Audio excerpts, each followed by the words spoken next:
बाप से सच्ची मोहब्बत करने वाली रोना प्रूफ साक्षी आत्माओं को रविवार की गॉडली मॉर्निंग 10 दिसंबर 2023 की अव्यक्त वाणी में बाप दादा आज हमें हमारी खुशी कम होने का कारण समझाते हैं। खुशी के सागर परमात्मा की संतान हम गमगीन हो जाते हैं, परेशान हो जाते हैं, उदास हो जाते हैं। बाबा को अच्छा नहीं लगता। निवारण के रूप में बाबा हमें बताते कि हम में माया को परखने की शक्ति होनी चाहिए और साक्षी बनकर के हमें पार्ट बजाना है। बाप को सदा साथी रूप में साथ रखना है, अनुभव करना है। सेवा के लिए बाप दादा ने क्या डायरेक्शंस दिए वो हम सुनेंगे। 23 फरवरी 1997 को डायमंड हॉल में चली हुई अव्यक्त वाणी में, जिसका शीर्षक है साथी को साथ रख साक्षी और खुशनुमा तख्त नशीन रहो। साथी को साथ रख साक्षी और खुशनुमा तख्त नशीन रहो। आज विश्व कल्याणकारी बाप विश्व के चारों तरफ के बच्चों को देख हर्षित हो रहे हैं। सभी बच्चों के स्नेह और सहयोग की रेखाएं बच्चों के चेहरे से दिखाई दे रही हैं। हर एक के दिल से मेरा बाबा यह गीत बाप दादा सुन रहे हैं। बाप दादा भी रिस्पॉन्ड में कहते हैं, ओ मेरे अति प्रिय अति स्नेही लाडले बच्चे। हर एक बच्चा प्रिय भी है, लाडले भी हैं। क्यों? कोटों में कोई और कोई में भी कोई हो तो लाडले हुए ना।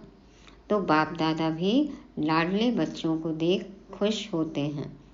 बच्चों को भी सदा खुशी में डांस करते हुए देखते हैं और सदा देखने चाहते हैं। खुशी में रहते तो हैं, लेकिन बाप सदा चाहते हैं। सदा खुश रहते हो या खुशी में फर्क पड़ता है। कभी बहुत खुशी, कभी थोड़ी कम और कभी बहुत कम। खुशी के सागर बाप चाहते हैं कि मेरे लाडले स्नेही बच्चे सदा खुशी में डांस करते रहें। माँ बाप चाहते हैं ना कि बच्चे सदा खुश रहें। तो ये तो बेहद के बाप हैं। तो चाहते हैं कि मेरे सारे बच्चे सदा खुश रहें, खुशी में डांस करते रहें। लेकिन भगवान के सहयोगी स्नेही बच्चे कभी खुशी और कभी गम में चले जाते हैं। तो बाबा को ये देख के अच्छा नहीं लगता है। तो बाबा कहते हैं, बाप ने पहले भी सुनाया है कि वर्तमान समय आप बच्चों की विश्व को इस सेवा की आवश्यकता है, जो चेहरे से, नैनों से, दो शब्द से हर आत्मा के दुख को दूर कर खुशी दे दो। आज दुनिया में क्या है, सब क्या चाहते हैं? खुशी, शक्ति, शांति। तो हम नहीं देंगे भगवान के बच्चे होते हुए तो कौन देगा? तो बाबा कहते हैं अब कौन सी सेवा है? सिर्फ यही सेवा की ज़रूरत है कि आपके चाल चलन, नैनों से, व्यवहार से, शब्द से जो भी दुखी आत्माएं हैं उन सब का दुख दूर हो और वो भी खुशियों से भर जाएं। यही सेवा करनी है। हम खुश रहेंगे, ये सबसे बड़ी सेवा है। तो आपको देखते ही खुश हो जाएं, इसलिए खुशनुमा चेहरा या खुशनुमा मूर्त सदा रहे, क्योंकि मन की खुशी सूरत से स्पष्ट दिखाई देती है। कोई हमें कुछ बता ही नहीं कोई बात, लेकिन फिर भी हम चेहरा देख के कहते हैं ना, क्या बात है, आज बड़े खुश लग रहे हैं। तो अंदर की खुशी, मन की खुशी चेहरे पर दिखाई देती है। और जो खुशनुमा व्यक्ति को देखता है तो वो भी खुश हो जाता है। तो बाबा कहते हैं कि अब आपको यही सेवा करनी है, सदा खुश रहना है।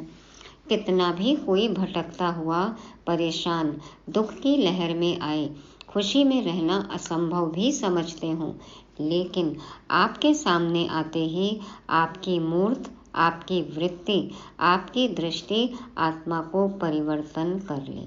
कितनी भी दुखी आत्मा हो, लेकिन जब वो हमारे संबंध संपर्क में आए तो बाबा कहते हैं आपकी सूरत से, मूरत से, आपकी सोच से जो आसपास वायुमंडल बनता है, वाइब्रेशन फैलता है हमारी नज़र से, तो वो दुखी आत्मा को भी सुखी बना दे। ऐसा परिवर्तन अब चाहिए। आज मन की खुशी के लिए कितना खर्चा करते हैं, कितने मनोरंजन के नए नए साधन बनाते हैं, कहाँ कहाँ नहीं जाते, क्या क्या नहीं करते हैं, क्या क्या इवेंट नहीं करते हैं, कितना खर्चा होता है ना। नए नए तरीके से खुशी ढूंढते रहते हैं। एक इवेंट किया, खुशी खत्म, फिर नई तरीके से तलाश करते हैं। तो बाबा कहते हैं मन की खुशी के लिए कितना खर्चा करते हैं। वह है अल्पकाल के साधन और आपकी है सदा काल की सच्ची साधना। तो साधना उन आत्माओं को परिवर्तन कर ले। कैसी साधना करनी है हमें? हमारा मन बाबा में सध जाए, एक बाबा की लगन में मगन हो जाए। हम खुश रहेंगे निरंतर ज्ञान के मनन चिंतन से, योग से।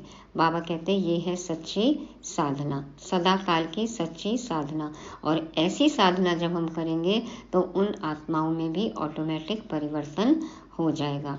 क्या होगा? हाय हाय ले आवे और वाह वाह लेकर जाए। हाय हाय करते हुए दुखी होकर आए, लेकिन हमसे मिले, प्रभावित होकर वाइब्रेशन अनुभव करके वाह वाह गाते हुए जाए। बाबा चाहते हैं अब ऐसी सेवा हो। वाह कमाल है परमात्मा आत्माओं की, तो यह सेवा करो।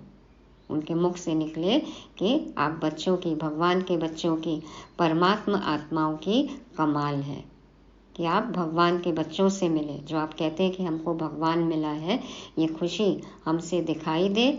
और पिछले संडे भी था ना कि आपकी सूरत से, सीरत से प्रत्यक्षता हो, बाप की प्रत्यक्षता, नगाड़ा बजेगा। तो अभी ऐसा कमाल, ऐसी सेवा होनी चाहिए। बाबा कहते हैं तो यह सेवा करो। समय प्रति समय जितना अल्पकाल के साधनों से परेशान होते जाएंगे, ऐसे समय पर आपकी खुशी उन्हों को सहारा बन जाएगी, क्योंकि आप हैं ही खुश नसीब। खुश नसीब है ना, पद्मा पदम भाग्यशाली हम आत्माएं हैं। साधन कितने दिन, कितनी देर तक सुख का अनुभव कराएंगे, उनसे भी बोर हो जाते हैं। नए नए वर्जन्स आते रहते हैं। लेकिन जब वो देखेंगे कि हम सदा काल के लिए खुश रहते हैं, हमारी खुशी किसी पे डिपेंडेंट नहीं है, तो हमारी तरफ वो आकर्षित होंगे, हमको अपना सहारा समझेंगे। बाबा कहते हैं आप हैं ही खुश नसीब। तो क्या हम अनुभव करते हैं कि हम खुश नसीब हैं? पूछते हैं बाबा खुश नसीब हैं या नहीं? अधूरे तो नहीं? कम खुश नसीब तो नहीं है? अधूरे तो नहीं है? कुछ खालीपन तो नहीं है? है ही खुश नसीब। आप जैसा खुश नसीब सारी कल्प में कोई आत्माएं नहीं। स्वयं भगवान ने हमें चुना। God elected, God selected souls हैं हम। तो कितने खुश नसीब हैं। बाबा कहते हैं पूरे कल्प में ऐसी कोई आत्माएं नहीं। इतना नशा चेहरे और चलन से अनुभव कराओ। करा सकते हो या कराते भी हो। बाबा कह रहे हैं कि इतना नशा है कि हमारे चाल चलन, चेहरे, बातचीत, व्यवहार से दिखे कि स्वयं भगवान ने हमें चुना है। इस नशे में हम रहते हैं। क्या उनको अनुभव होता है? हम कराते हैं। करा सकते हो या कराते भी हो। ब्राह्मण जीवन में अगर खुशी नहीं तो ब्राह्मण बनकर क्या किया? बाबा कहते हैं ना ब्राह्मण जीवन का श्वास है खुशी, और उससे ही सेवा होती है। तो ब्राह्मण जीवन में अगर खुशी नहीं तो ब्राह्मण बनकर क्या किया? ब्राह्मण जीवन अर्थात खुशी की जीवन। ब्राह्मण माना जो भगवान से मिल गए, ब्रह्मा मुख वंशावली, जिन्होंने परमात्मा से मिलन मनाया, वो ब्राह्मण। तो यदि हम खुश नहीं होंगे तो फिर दुनिया में और कौन खुश होगा? भगवान से मिलकर भी यदि खुश नहीं है तो फिर कोई चीज़ खुशी दे सकती है? तो बाबा कहते हैं ब्राह्मण जीवन अर्थात खुशी के जीवन। कभी कभी बाप दादा देखते हैं कोई कोई के चेहरे जो होते हैं ना, वह थोड़ा सा डॉट डॉट डॉट छोड़ दिया बाबा ने। थोड़ा सा माना क्या होता है, कैसा होता है, क्या होता है? अच्छी तरह से जानते हैं तभी हंसते हैं। जैसे ही बाबा ने बोला कि कोई कोई के चेहरे जो होते हैं ना वह थोड़ा सा। तो सुनकर बच्चे थोड़ा हंसने लग गए। तो बाबा ने कहा अच्छी तरह से जानते हैं, खुद को तो जानते हैं ना कि कैसे चेहरे बना लेते हैं। तभी बाबा कहते तभी हंसते हैं।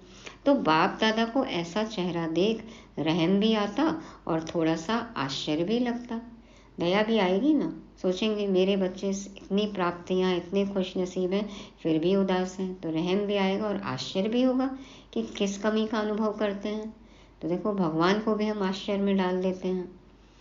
मेरे बच्चे और उदास, भगवान के बच्चे और उदास, तो बाबा को भी आश्चर्य होता है। हो सकता है क्या? नहीं ना। उदास अर्थात माया के दास, उदास अर्थात माया के दास। तो अब उदास होने से पहले सोचना, लेकिन आप तो मास्टर मायापति हो। माया आपके आगे क्या है? चींटी भी नहीं है। जब हम सोचते हैं ना इतनी बड़ी बात हो गई, तो बाबा कहते हैं माया तो चींटी भी नहीं है, और वो भी मरी हुई चींटी। जैसे बाबा कहते हैं ना शेर, लेकिन कागज का शेर, तो कुछ भी शक्ति नहीं है। तो दूर से लगता है जिंदा है, लेकिन होती मरी हुई है। सिर्फ दूर से परखने की शक्ति चाहिए। लगेगी बात बहुत बड़ी, परिस्थिति बड़ी लगेगी, लेकिन कुछ भी नहीं है उसमें। परिस्थिति का, माया का कोई साइज नहीं होता। जितना हम उसके बारे में सोचते जाते हैं, वर्णन करते हैं, तो उसको बल मिलता है, तो उसमें शक्ति भरती है, तो लगता है कि माया शक्तिशाली है। कठिन पेपर है, कठिन परीक्षा है। बाबा कहते हैं दूर से परखने की शक्ति चाहिए। जैसे बाप की नॉलेज विस्तार से जानते हो ना, ऐसे माया की भी बहुरूपी रूप की पहचान, नॉलेज अच्छी तरह से धारण कर लो। जितना हम सोचेंगे बातों का, माया का साइज बड़ा होता जाएगा। वो हमें और विकराल दिखाई देगी, लेकिन होता कुछ भी नहीं है, छोटी सी बात होती है। बाबा ने कहा चींटी, वो भी मरी हुई। तो जैसे बाप को पहचानते हो, उसी तरह से हमें माया की भी समझ होनी चाहिए, पहचान होनी चाहिए। वह सिर्फ डराती है। जैसे छोटे बच्चे होते हैं ना, तो उनको माँ बाप निर्भय बनाने के लिए डराते हैं। कुछ करेंगे नहीं, जानबूझ डराने के लिए करते हैं, जानबूझकर डराने के लिए करते हैं। कुछ होता नहीं है, लेकिन कहते हैं ना क्या क्या, हवा आ गया, शेर आ गया, हाबू आ गया। तो ये सब सिर्फ कहने को है, कुछ होता थोड़ी है। तो बाबा कहते हैं उनको निर्भय बनाने के लिए डराते हैं, कुछ करेंगे नहीं, जानबूझकर डराने के लिए करते हैं, लेकिन होता कुछ नहीं है। और कई माँ बाप देखो निर्भय भी बनाते हैं बच्चों को कि कुछ नहीं है, जाओ, अंधेरा है, कुछ भी नहीं होएगा। तो कुछ डराते भी हैं, कुछ शक्तिशाली बनाते हैं, तो कुछ निर्भय बनाते हैं, कुछ भय के लिए कहते हैं, लेकिन होता कुछ भी नहीं है। वो सब विशेषण दिए जाते हैं, उदाहरण दिए जाते हैं। ऐसे माया भी अपना बनाने के लिए बहुरूप धारण करती है। माया भी ऐसे हमको डराती है, वास्तव में कुछ होता नहीं है, अनेक रूप धारण करती है। जब बहुरूप धारण करती है, तो आप भी बहुरूपी बन उसको परख लो। परखने की शक्ति चाहिए। परख नहीं सकते हैं ना, तो क्या खेल करते हो? युद्ध करने शुरू कर देते हो। हाय माया आ गई। अब पहचाने नहीं माया को, डर गए, तो फिर हाय हाय करते हैं कि माया आ गई। और युद्ध करने से बुद्धि मन थक जाता है। क्या करें, क्या नहीं करें, कहाँ जाएं, किसके पास जाएं। बाबा कहते हैं ये सब युद्ध चलता है तो बुद्धि मन थक जाता है। फिर थकावट से क्या कहते हो? माया बड़ी प्रबल है, माया बड़ी तेज है। कुछ भी नहीं है। आपकी कमजोरी भिन्न भिन्न माया के रूप बन जाती है।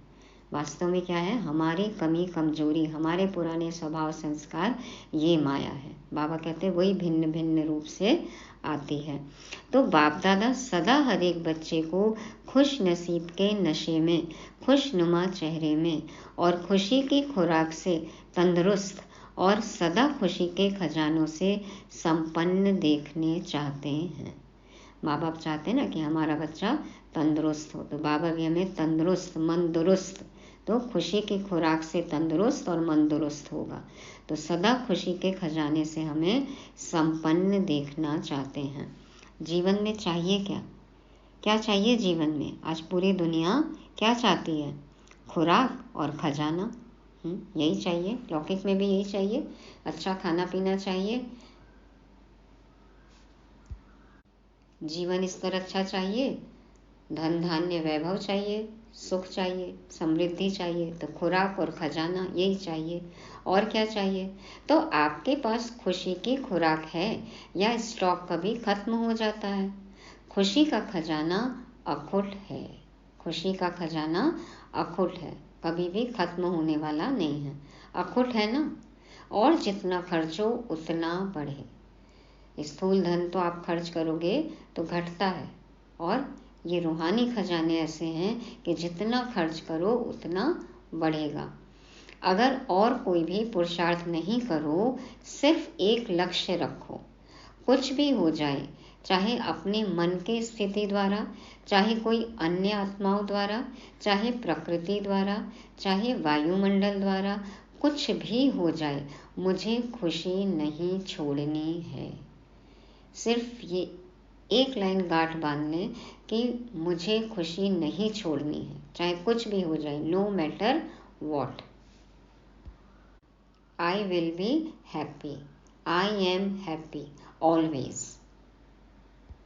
कुछ भी माना कुछ भी हो जाए, चाहे हमारे मन की स्थिति द्वारा, माना स्वभाव संस्कार हमारे परेशान करें, या कोई अन्य आत्माएं कुछ बोले, प्रकृति द्वारा जो भी नेचुरल कैलेमिटीज़ या कोई भी प्रकृति के जो वार होते हैं, उसमें भी दुखी नहीं होना है। चाहे वायुमंडल द्वारा कुछ भी हो जाए, मुझे खुशी नहीं छोड़नी है।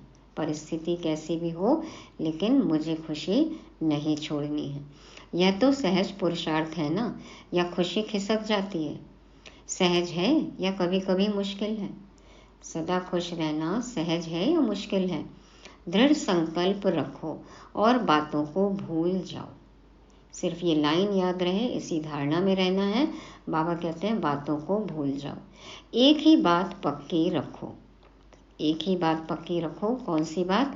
मुझे खुश रहना है, मुझे खुश रहना है। तो बातें क्या लगेंगी? खेल। मुझे खुश रहना है, कुछ भी परिस्थिति हो, कुछ भी हो, वो सब क्या है? खेल है, मनोरंजन है। और अपनी खेल देखने की साक्षीपन की सीट पर सदा स्थित रहो।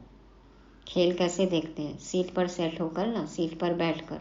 तो साक्षीपन की सीट पर बैठकर हमें क्या देखना है कि जो कुछ भी हो रहा है, ये सामने खेल चल रहा है, लेकिन मैं तो खुश हूँ, मुझे तो खुश रहना है। चाहे कोई अपमान करने वाला हो, आपको परेशान कर अपने साक्षीपन की शान से नीचे उतारने वाले हों, लेकिन आप साक्षीपन की सीट से नीचे नहीं आओ। प्रैक्टिकल लाइफ में कोई कैसा भी डायलॉग बोले, हमें क्या करना है? उसको एंजॉय करना है, साक्षी होके उस डायलॉग को सुनना है। वो अपना पार्ट बजा रहा है, तो ड्रामा चल रहा है, प्ले है, खेल है। बाबा कहते हैं आप परेशान मत हो। चाहे कोई अपमान करने वाला हो, आपको परेशान कर अपने साक्षीपन की शान से नीचे उतारने वाले हों, लेकिन आप साक्षीपन की सीट से नीचे नहीं आओ। नीचे आ जाते हो तभी खुशी कम हो जाती है। हम उनके डायलॉग पे, उनके व्यवहार पे अपना मन बुद्धि लगाने लगते हैं, इसलिए हम क्या होते हैं? परेशान हो जाते हैं और हमारी खुशी कम हो जाती है। और क्या हो जाता है? गम। तो खुशी के बदले गम हो जाता है। बाबा कहते हैं अपनी सीट से नीचे नहीं आओ। तो सदा हमें साक्षीपन की सीट पर सेट रहना है। बाप दादा ने पहले भी 2 शब्द सुनाए हैं, साथी और साक्षी। साथी और साक्षी। जब बाप दादा साथ है तो साक्षीपन की सीट सदा मजबूत रहती है। अब सीट पर सेट कैसे रह सकते हैं? बाबा को जब साथ रखेंगे तो साक्षी होकर हम देख सकते हैं। तो जब बाप दादा साथ है तो साक्षीपन की सीट सदा मजबूत रहती है। कहते सभी हो बाप दादा साथ है, बाप दादा साथ है, लेकिन माया का प्रभाव भी पड़ता रहता और कहते भी रहते हो बाप दादा साथ है, बाप दादा साथ है। मुख से तो कह रहे हैं बाप दादा साथ है, लेकिन मन बुद्धि बाबा में है ही नहीं। कहाँ गया बाबा? पता ही नहीं। तो साथ है, लेकिन साथ को ऐसे समय पर यूज नहीं करते हो, किनारे कर देते हो। जैसे कोई साथ में होता है ना, कोई बहुत ऐसा काम पड़ जाता है या कोई ऐसी बात होती है तो साथ कभी ख्याल नहीं होता, बातों में पड़ जाते हैं, बातों में इतना घुस जाते हैं कि हमारे साथ कौन है वो ध्यान ही नहीं रहता। ऐसे साथ है या मानते भी हो, अनुभव भी करते हो। कोई है जो कहेगा साथ नहीं है? कोई नहीं कहता। सभी कहते हैं ना बाप दादा साथ है, हम साथ अनुभव करते हैं। लेकिन जब परिस्थिति आती है, विघ्न आते हैं तो बातों में उलझ जाते हैं, परेशान हो जाते हैं। उस समय कहाँ गया साथी? उस समय बाबा कहाँ गया? बाबा कहते कोई नहीं कहता, सब कहते हैं बाप दादा साथ हैं, सब कहते हैं मेरे साथ है, यह भी नहीं कहते कि तेरे साथ है। हर एक कहता है मेरे साथ है, मेरा साथी है। मन से कहते हो या मुख से? मन से कहते हो?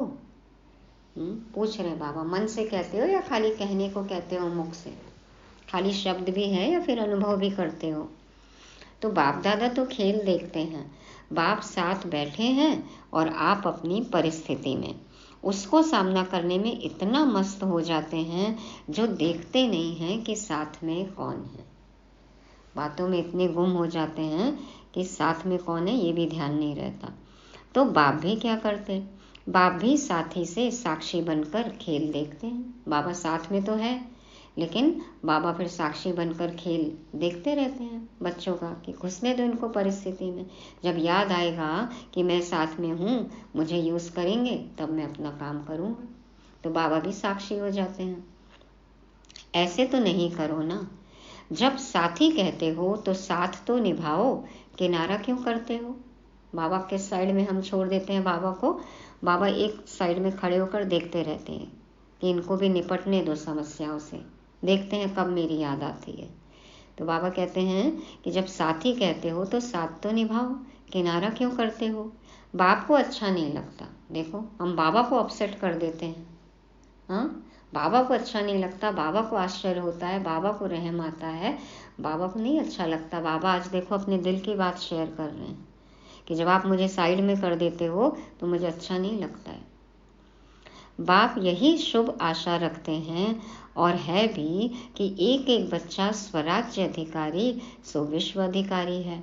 आप लोग प्रजा है क्या? प्रजा तो नहीं बनना है ना। राजे महाराजे विश्व राजे हो ना।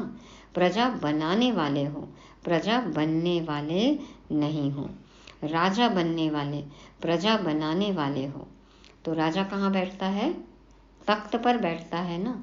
जब प्रैक्टिकल में राजा के नशे में होता है तो तख्त पर बैठता है ना। तो साक्षीपन का तख्त छोड़ो नहीं। हमें कौन से तख्त पर बैठना है? साक्षीपन के तख्त पर बैठना है। जो अलग अलग पुरुषार्थ करते हो उसमें थक जाते हो। आज मनसा का किया, कल वाचा का किया, संबंध संपर्क का किया तो थक जाते हो। एक ही पुरुषार्थ करो कि साक्षी और खुशनुमा तख्त नशीन रहना है।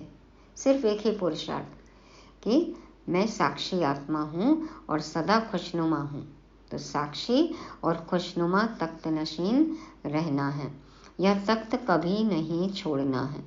कोई राजा ऐसे सीरियस होकर तख्त पर बैठा तख्त पर हो, लेकिन बहुत क्रोधी हो, ऑफिशियल हो, तो अच्छा लगेगा? कोई राजा है, हंसमुख नहीं है, बहुत क्रोधी है, हंसमुख नहीं हो, खुशनुमा नहीं हो, तो अच्छा लगेगा? कहेंगे यह तो राजा नहीं है। तो आप सदा तख्त नशीन है ना। वह राजे तो कभी तख्त पर बैठते, कभी नहीं बैठते, लेकिन साक्षीपन का तख्त ऐसा है जिसमें हर कार्य करते भी तख्त नशीन उतरना नहीं पड़ता है। साक्षीपन का तख्त ऐसा है जिसमें हर कार्य करते भी तख्त नशीन, कुछ भी करें हम, लेकिन साक्षीपन की स्मृति, साक्षी भाव ये सदा बना रहे। बाबा कहते कभी उतरना नहीं पड़ता, उतरना नहीं, ये तख्त छोड़ना नहीं है। सोते भी तख्त नशीन, उठते चलते संबंध संपर्क में आते तख्त नशीन। तो सदा स्मृति स्वरूप रहना है कि मैं साक्षी आत्मा हूँ। कब रख पाएंगे ये स्मृति? जब बाबा को सदा साथ रखेंगे, साथी का जब अनुभव होगा तो साथी और साक्षी। बाबा कहते हैं तख्त पर बैठना आता है कि बैठना नहीं आता है, खिसक जाते हो। साक्षीपन के तख्त नशीन आत्मा कभी भी कोई समस्या में परेशान नहीं हो सकती। समस्या तख्त के नीचे रह जाएगी और आप ऊपर तख्त नशीन होंगे। समस्या आपके लिए सिर नहीं उठा सकेगी, नीचे दबी रहेगी। हम तख्त पर बैठेंगे तो समस्या नीचे।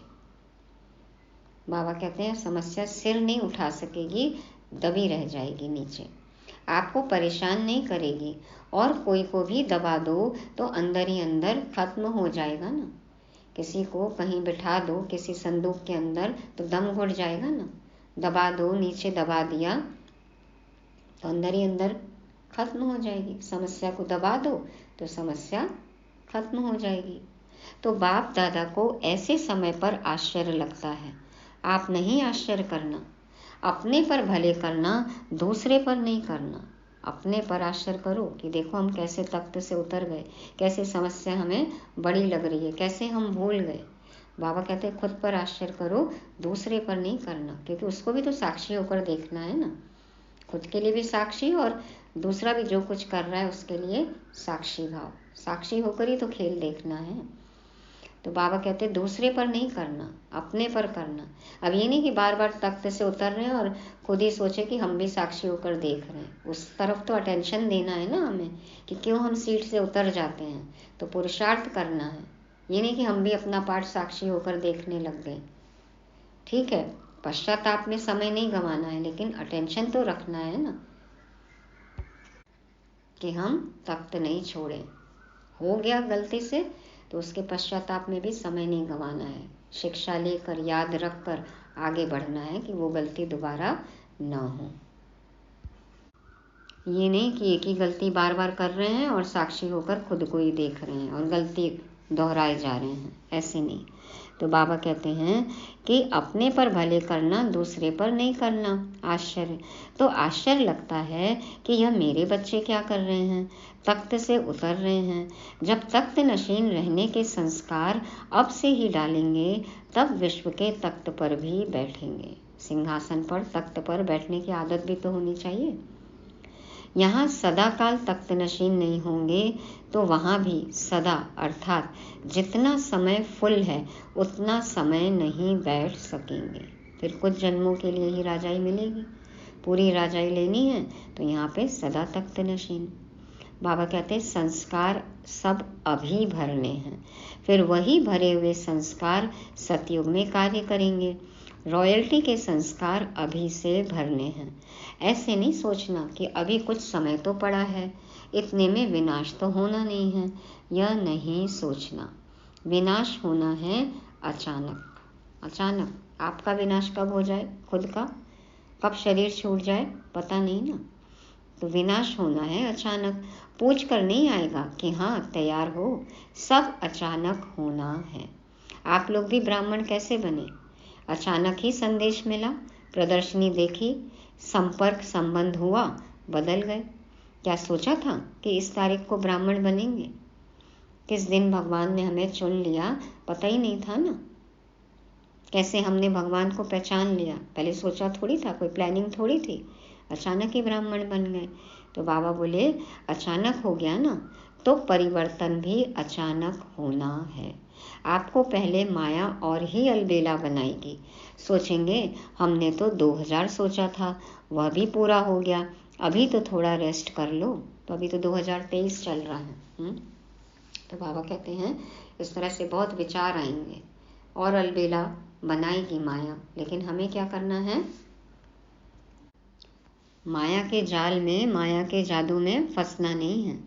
तो बाबा कहते पहले माया अपना जादू फैलाएगी, अलबेला बनाएगी किसी भी बात में, चाहे सेवा में, चाहे योग में, चाहे धारणा में, चाहे संबंध संपर्क में। यह तो चलता ही है, यह तो होता ही है। ऐसे पहले माया अलबेला बनाने की कोशिश करेगी, फिर अचानक विनाश होगा। फिर नहीं कहना कि बाप दादा ने सुनाया ही नहीं, ऐसा भी होना है क्या? इसलिए पहले ही सुना देते हैं, अलबेले कभी भी किसी भी बात में नहीं बनना। बाबा ने कहा अचानक ही सब कुछ होगा, फिर उल्हाना मत देना कि बाबा ने पहले बताया नहीं। बाबा कहते हैं पहले ही बता देता हूँ कि किसी भी बात में अलबेला नहीं बनना, सब कुछ अचानक होगा। 4 ही सब्जेक्ट में अलर्ट, अभी भी कुछ हो जाए तो अलर्ट। उस समय नहीं कहना बाप दादा अभी आओ, अभी साथ निभाओ, अभी थोड़ी शक्ति दे दो, उस समय नहीं देंगे। उस समय शक्ति मांगे, उस समय साथ मांगे बाबा का, बाबा कहते हैं उस समय नहीं देंगे। पहले से अभ्यास करना है, पहले से जमा करना है। अभी जितनी शक्ति चाहिए, जैसी चाहिए उतनी जमा कर लो। सबको खुली छुट्टी है, खुले भंडार हैं। जितनी शक्ति चाहिए, जो शक्ति चाहिए ले लो। पेपर के समय टीचर व प्रिंसिपल मदद नहीं करता। पूरे साल पढ़ा देते हैं, एग्ज़ाम आया, पेपर आया, तब थोड़ी टीचर बताएगा आंसर आपको कि ये टिक करो, ये लिखो। नहीं, बाबा कहते हैं कि पेपर के समय टीचर व प्रिंसिपल मदद नहीं करता।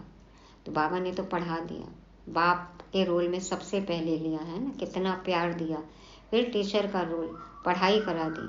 सदगुरु का रोल, कितनी चेतावनी दे दी, वरदान दे दिया, शक्तियाँ दे दी, साथ ले जाने का वादा किया, सब तरीके बता दिए।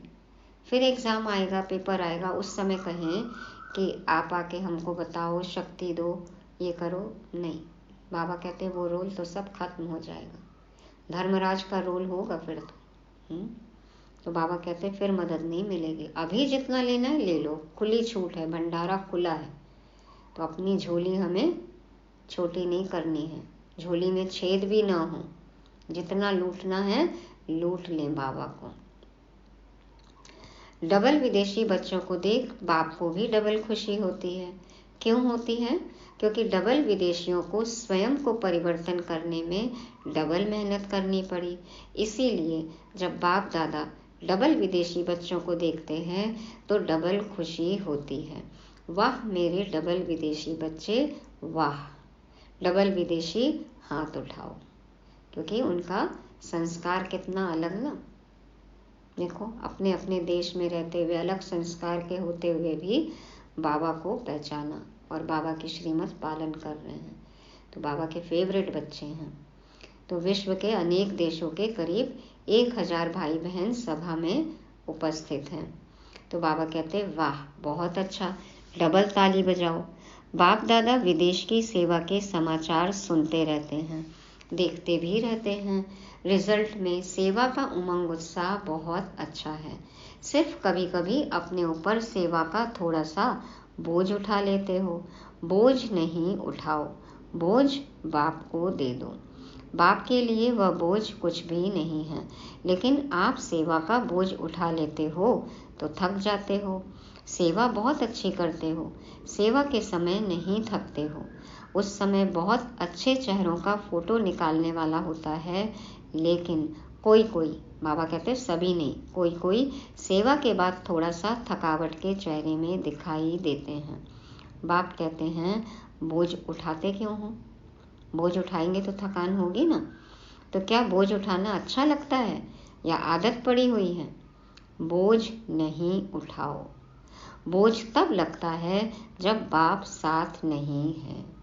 सर्वशक्तिमान बाप को साथ नहीं रखेंगे तो फिर बोझ लगेगा ना। सोचेंगे मैं कर रहा हूँ तो बोझ लगेगा, मैंने किया, मैं करती हूँ, मैं करता हूँ, तो बोझ हो जाता है। बाप साथ है, बाप का कार्य है, बाप करा रहा है तो बोझ नहीं होगा। हमारा क्या है? हाँ, बाबा का काम है, बाबा अपना कराएगा, करेगा। तो बाबा कहते हैं बाप साथ है, बाप का कार्य है, बाप करा रहा है तो बोझ नहीं होगा। हल्के हो, नाचते रहेंगे। जैसे डांस बहुत अच्छी करते हो ना, डबल विदेशियों की डांस देखो तो बहुत अच्छी होती है। अपने को थकाते नहीं हैं, फरिश्ते माफिक करते हो। देखा है ना मधुबन में डबल विदेशी बच्चे कैसे डांस करते हैं, एकदम एंजल लगते हैं। उनकी ड्रेस, नाचने के जो स्टेप्स वगैरह हैं, सब एकदम ऐसे जैसे फरिश्ते। तो बाबा कहते हैं अपने को थकाते नहीं हैं, फरिश्ते माफिक करते हो। इंडियन जो करेंगे वह पाँव थकाएंगे, हाथ भी थकाएंगे। उनके कितने एकदम स्लो मूवमेंट्स होते हैं ना, एंजल्स जैसे।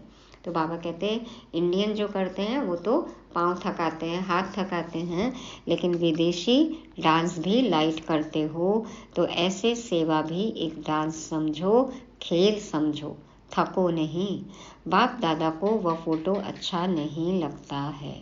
सेवा का उमंग उत्साह अच्छा है, और यह भी रिजल्ट बाप के पास है कि अभी थोड़ी सी बात में हलचल में आने की परसेंटेज बहुत कम है। मेजॉरिटी ठीक है, बाकी थोड़ी संख्या कभी कभी थोड़ा सा हलचल में दिखाई देती है, लेकिन आदि के रिजल्ट और अब के रिजल्ट में बहुत अच्छा अंतर है। ऐसा दिखाई देता है ना, अभी नाजुकपन छोड़ते जा रहे हैं। बाप दादा को रिजल्ट देख करके खुशी है, सुधर रहे हैं, तो बाबा ये देख करके खुश होते हैं। अभी छोटे छोटे माइक भी तैयार कर रहे हैं। अभी छोटे माइक हैं, लेकिन छोटे से बड़े तक भी आ जाएंगे। बाप दादा को याद है, आदि में यह विदेशी टीचर्स कहती थी कि वीआईपीस को मिलना ही मुश्किल है, आना तो छोड़ो मिलना ही मुश्किल है। और अभी सहज हो गया है, क्योंकि आप भी वीआईपी हो गए हो, तो आपके आगे वीआईपी क्या है। टोटल विदेश की रिजल्ट अच्छी है, सेंटर्स भी अच्छे हैं, वृद्धि को प्राप्त करते जा रहे हैं। भारत में हैंड्स नहीं है, नहीं तो भारत में भी सेवा केंद्र तो बहुत खुल जाए। अब तो देखो बहुत खुल गए। एक एक जोन वाला कहता है हैंड्स नहीं है, तो अभी इस वर्ष हैंड्स निकालने की सेवा करो। हैंड्स मांगो नहीं, निकालो और ही दान पुण्य करो। ये नहीं कि मधुबन से किसी को भेज दीजिए सेवा के लिए, नहीं, बाबा कहते हैं अपने जोन से, अपने एरिया से हैंड्स निकालो। तो हैंड्स मांगो नहीं, निकालो और ही दान पुण्य करो। विदेश में यह बहुत अच्छा तरीका है, जहाँ भी सेंटर खुलता है वहाँ के ही लौकिक कार्य भी करते हैं, सेंटर भी चलाते हैं, जॉब भी करते हैं, और देखो उसी से सेंटर भी चलाते हैं। कैसे चलेगा, कौन चलाएगा, यह प्रॉब्लम कम है। आप लोग यह नहीं सोचना कि हम लौकिक काम क्यों करें, यह तो आपकी सेवा का साधन है। लौकिक कार्य नहीं करते हो, लेकिन अलौकिक कार्य के निमित्त बनने के लिए लौकिक कार्य करते हो। तो देखो अपनी सैलरी, अपनी इनकम जो है वो सब सफल करते हैं। जहाँ भी जाते हो वहाँ सेंटर खोलने का उमंग रहता है ना, तो लौकिक कार्य कब तक करेंगे यह नहीं सोचो। लौकिक कार्य अलौकिक कार्य निमित्त करते हो तो आप सरेंडर हो। लौकिक कार्य भी क्यों कर रहे हैं, लौकिक जॉब भी क्यों कर रहे हैं, क्योंकि उससे सेंटर चलता है, कितनी सेवा होती है, तो वो निमित्त हैं। तो बाबा कहते हैं आप सरेंडर हो, लौकिकपन नहीं हो, अलौकिकपन है, तो लौकिक कार्य में भी समर्पण हो। लौकिक कार्य को छोड़कर समर्पण समारोह मनाना है, यह बात नहीं है। ऐसा करने से वृद्धि कैसे होगी। इसीलिए लौकिक कार्य करते अलौकिक कार्य के निमित्त बनते हो, तो जो निमित्त लौकिक समझते हैं और रहते अलौकिकता में हैं, ऐसी आत्माओं को डबल क्या पदम मुबारक है। देखो कई जगह डबल विदेशी बच्चे ऐसे हैं जिन्होंने लौकिक को अलौकिक बना दिया है, करते जॉब हैं, लेकिन धारणाएं पूरी श्रीमत अनुसार हैं, जीवन अलौकिक है। तो कितनी सेवा हो रही है, सेवा में वृद्धि हो रही है। बाबा कहते ऐसी आत्माओं को डबल क्या पदम मुबारक है। सिर्फ ट्रस्टी होकर करना, मैं पन में नहीं आना। ट्रस्टी सब कुछ बाबा का है, मैं तो ट्रस्टी हूँ, निमित्त मात्र हूँ। बाबा कहते हैं मैं पन में नहीं आना, मैं इतना काम करती हूँ, मैं पन नहीं। करावनहार करा रहा है, मैं इंस्ट्रूमेंट हूँ, पावर के आधार पर चल रही हूँ। करने वाला बाबा, कराने वाला बाबा, मैं तो कठपुतली हूँ, निमित्त हूँ, इंस्ट्रूमेंट हूँ, सेवाधारी हूँ, ट्रस्टी हूँ, पावर के आधार पर चल रही हूँ। करने कराने वाला बाबा। अच्छा, आज डबल विदेशियों का टर्न है ना, आप लोगों को भी डबल विदेशियों को देख खुशी होती है ना। देखो भारतवासियों को भी बहुत खुशी होती है, डबल विदेशी भाई बहनें आते हैं तो सभी डबल विदेशी खुशनुमा हो, हाथ की ताली बजाओ। अभी मधुबन में तो माया नहीं आती है ना, शुरू शुरू में तो एडजस्ट होने में भी उनको टाइम लगता था ना, लेकिन धीरे धीरे देखो हर साल आते आते और समझते गए, जैसे धारणा मूर्त होते गए तो कितना खुश होते हैं, कितना एंजॉय करते हैं। बिल्कुल भारतवासी ही बन गए थे, भारतवासी तो थे, लेकिन सेवा अर्थ दूसरी जगह जन्म हुआ तो फिर देखो खुद को पहचान लिया, एडजस्ट हो गए तो कितना खुश होते हैं। खान पान सब कुछ अपना लिया, ब्राह्मण जीवन कल्चर सब कुछ समझ गए। तो बाबा कहते हैं अभी मधुबन में तो माया नहीं आती है ना, अब तो कोई परेशानी नहीं है ना। अच्छा, 1 सेकंड में बिल्कुल बाप समान अशरीरी बन सकते हो। अभी कुछ मुरलियों से, अव्यक्त मुरलियों में देखा हमने, बाबा रोज ड्रिल कराते थे, रोज इस पर जोर देते कि अशरीरीपन का अभ्यास करो। तो बाबा ने फिर से ड्रिल कराई। अच्छा, 1 सेकंड में बिल्कुल बाप समान अशरीरी बन सकते हो, तो 1 सेकंड में फुल स्टॉप लगाओ और अशरीरी स्थिति में स्थित हो जाओ। 1 सेकंड में फुल स्टॉप और अशरीरी स्थिति में स्थित हो जाओ। बाबा ने 3 मिनट की ड्रिल कराई। अच्छा, यह सारे दिन में बार बार अभ्यास करते रहो। चारों ओर के सर्व माया जीत, प्रकृति जीत, साक्षीपन के तख्त नशील, साथी के साथ का सदा अनुभव करने वाले, सदा दृढ़ता से सफलता को गले का हार बनाने वाले, सदा बाप समान लाइट रहने वाले, सदा अपने माइट द्वारा विश्व को दुख अशांति की कमजोरी से छुड़ाने वाले, ऐसे मास्टर सुख के सागर, खुशी के सागर, प्रेम के सागर, ज्ञान के सागर, बाप समान बच्चों को याद प्यार और नमस्ते। ये जितने भी स्वमान मिले हैं ना, ये हमारे कर्तव्य भी हैं, धारणा भी है, और हमें इनका योग में अनुभव भी करना है। तो बाप के साथी हम साक्षी बच्चों का, सदा खुशनुमा बच्चों का, रूहानी बाप दादा को याद प्यार, गुड मॉर्निंग और नमस्ते। शुक्रिया बाबा, शुक्रिया। वरदान है आज का, परखने व निर्णय करने की शक्ति द्वारा सेवा में सफलता प्राप्त करने वाले सफलता मूर्त भव। परखने व निर्णय करने की शक्ति द्वारा सेवा में सफलता प्राप्त करने वाले सफलता मूर्त भव। बाप दादा कहते हैं, जो परखने की शक्ति द्वारा बाप को, अपने आप को, समय को, ब्राह्मण परिवार को और अपने श्रेष्ठ कर्तव्य को पहचान कर फिर निर्णय करते हैं कि क्या बनना है और क्या करना है, वही सेवा करते, कर्म व संबंध संपर्क में आते सदा सफलता प्राप्त करते हैं। मनसा वाचा कर्मणा हर प्रकार की सेवा में सफलता मूर्त बनने का आधार है परखने और निर्णय करने की शक्ति। कौन से संकल्प करने हैं, क्या बोलना है, कैसे कर्म होने चाहिए। बाबा कहते हैं, हर प्रकार की सेवा में, पुरुषार्थ में सफलता कब मिलेगी, जब हमें सही परख होगी, उस अनुसार फिर हम सही निर्णय लेंगे, तो हमारा मनसा वाचा कर्मणा पुरुषार्थ सेवा सफलता को प्राप्त करेगी। क्या परखना है, बाप कौन, हम कौन, समय कौन सा चल रहा है, ब्राह्मण परिवार को कौन परिवार है, अलौकिक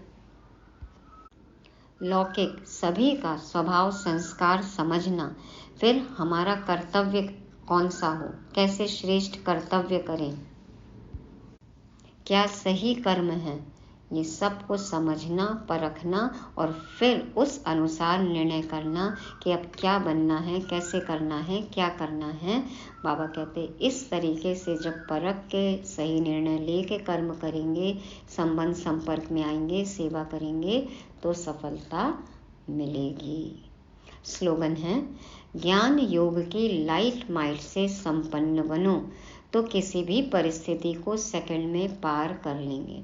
ज्ञान योग की लाइट माइट से संपन्न बनो तो किसी भी परिस्थिति को सेकंड में पार कर लेंगे। कोई परिस्थिति आई तो उसकी समझ होनी चाहिए और उससे निकलने की शक्ति भी होनी चाहिए। तो लाइट भी और माइट भी, समझ भी, शक्ति भी कैसे मिलेगी?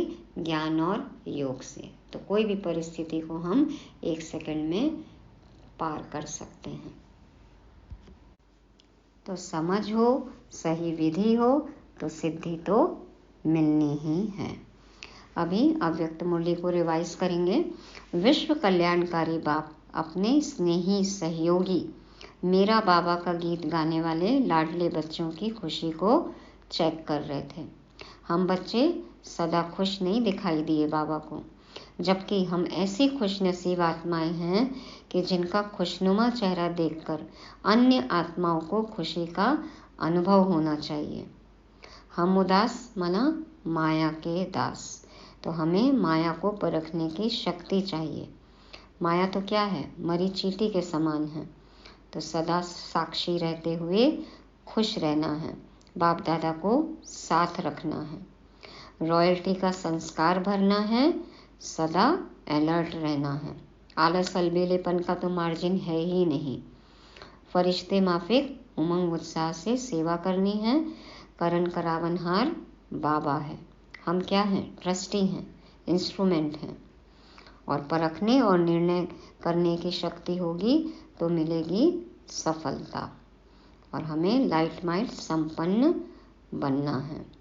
तो बाप दादा का ये सब डायरेक्शंस हम कब फॉलो कर सकेंगे?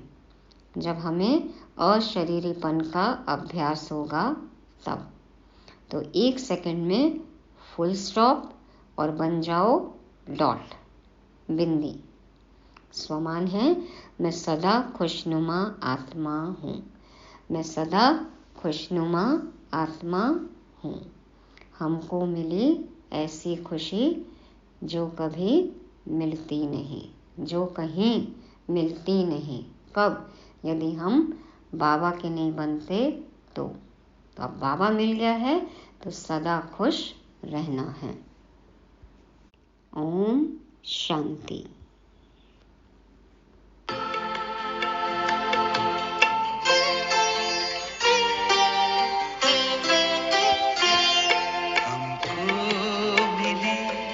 ऐसी खुशी जो कहीं मिलती नहीं, हमको मिली ऐसी खुशी जो कहीं मिलती नहीं।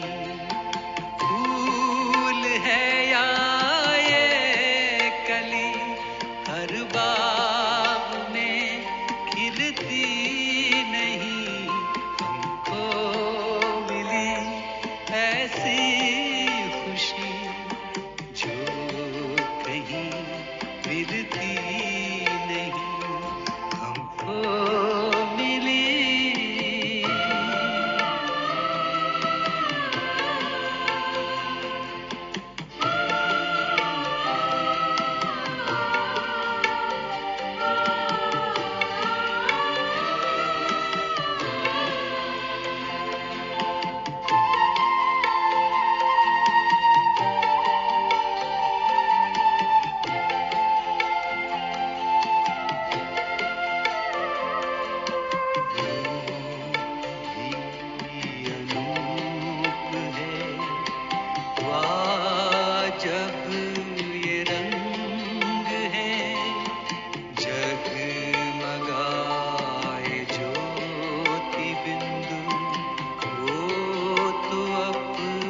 संग है रात दिन, अब ये नजर उनसे जरा हटती नहीं।